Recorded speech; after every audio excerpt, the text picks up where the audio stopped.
Hello friends, my name is Shayla and today we are here for a different kind of reaction vlog for me.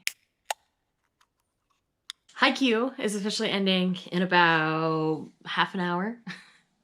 And so what I'm going to do is this reaction vlog is going to be my live emotional reactions to the end of Haikyuu. Haikyuu ends officially at chapter 402. So I will be using the Shonen Jump app to read the end. But what I'm going to do actually is back up to about chapter 395 so that I get the full impact of the ending the way that the mangaka wanted it. And rather than having it serialized week by week, I thought that might make for a more interesting video, even though I have already read those chapters. So those won't be my first time reactions to them, but I'm sure they will be equally emotional as the first time I read them. So let's go ahead and dive into this. I'm just gonna time lapse it and I'll give you my full thoughts at the end. But again, this is gonna contain my spoilery thoughts of the ending of Haikyuu. So if you're not here for spoilers, this is not the video for you. And yeah, let's go guys.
I read too fast. The final chapter's not here quite yet.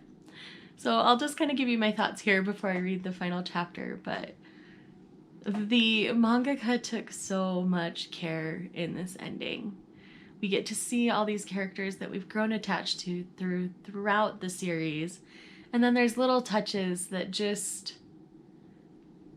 emotionally set you up in a way that you don't expect. Like there's part of this final match where they've put up banners from their high school teams that they were on and what the banners said and how those banners now mean even more because they truly represent who they are as players. And you know, it's funny because we've seen all these banners before. They're not anything new.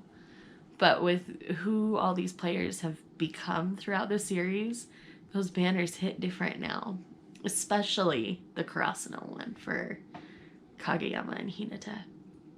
And we get to see reunions of all types and all sorts, and it just hits me in the feeling so hard. I mean, I've been sitting here smiling, laughing, crying, all of it. All of it's happy, I promise. And I'm okay that Haikyuu is ending. I when the time skip first happened, I was kind of floored, and I was banshee screaming here in my house. My poor husband didn't know what to do with me.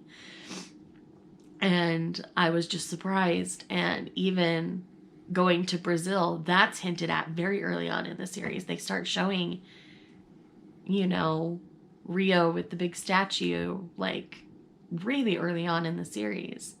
And so the mangaka took so much care in all of their choices. And it just makes me admire the series all that much more. I've got like a little less than 5 minutes to the final chapter, and I never thought I would care so much about a boys volleyball team. I'll say that right here and right now. I never thought I would care so much.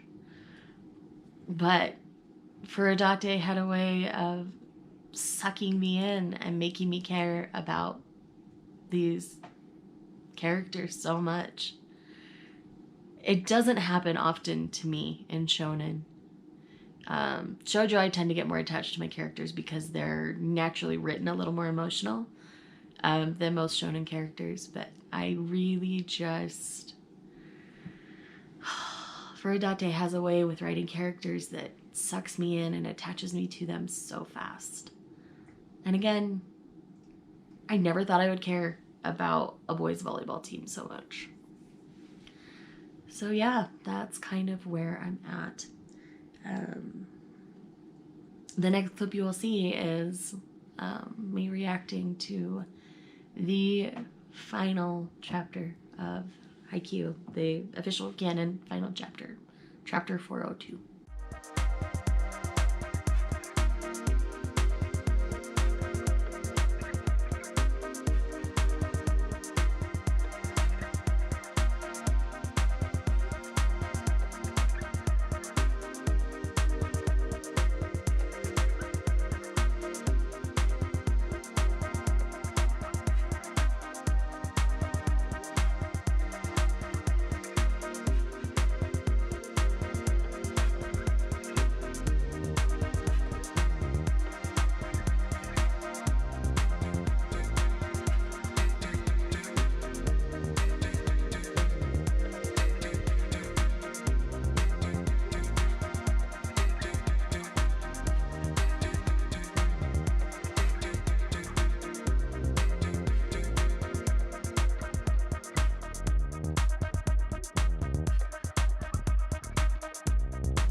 So yeah, hi.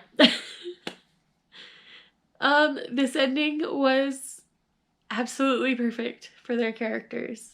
I can't imagine it ending any differently. I mean, in the Olympics, we're facing off against Oikawa. Like, it just made sense to me. I knew we'd see him in the last chapter.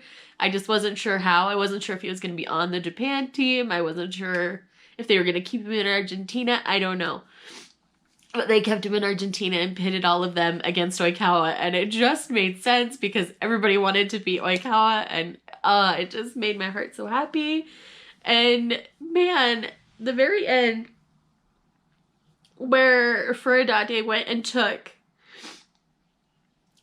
all of these pivotal panels for all of the characters and put them all right there in kind of a collage there at the end. Oh, it was just masterful. I can't even with this ending. I mean, I'm just a snotty crying mess, and it's fully what I expected it to be. But these are happy. Like, I'm not sad. It's perfect. I'm so happy that it's perfect for these characters. It just makes me want to read anything else this mangaka does, and I'm so excited for whatever project they're working on. I mean, it's very heavily implied within the series that they're working on something new, and that makes my heart very happy to hear. And I loved this series so much. Like I say, I never thought I would get so attached to it. I never thought a 45 volume series was going to be my jam. And I just love it so much. I love these characters. And starting off the chapter with a freaking flashback, that was just mean. Flashback to the Nekoma game in color. Like, come on. Anyways, I wouldn't change anything about this ending. I don't even think I need anything after. I don't need after stories. It's just perfect the way it is. And Kageyama and Hinata will forever be Kageyama and Hinata. And I love them for it. And that's everything for this video. I know it's not necessarily a long one, and it's one where I definitely don't look my best, but I definitely wanted to share this moment with you guys, and I know that y'all care about my feelings about this because I've been getting asked about it because y'all know of my obsession. So here we are at the end, and thank you guys so much for watching this video. If you have not, well, anybody who's watching this has tried Haikyu and wanted to know how it ends. But I'm not fully spoiling the ending, obviously. We're just letting you know that we get to see everybody and it feels like a proper ending for them. And I'm very happy. Thank you all for watching, and I will see you guys in the next one. Bye.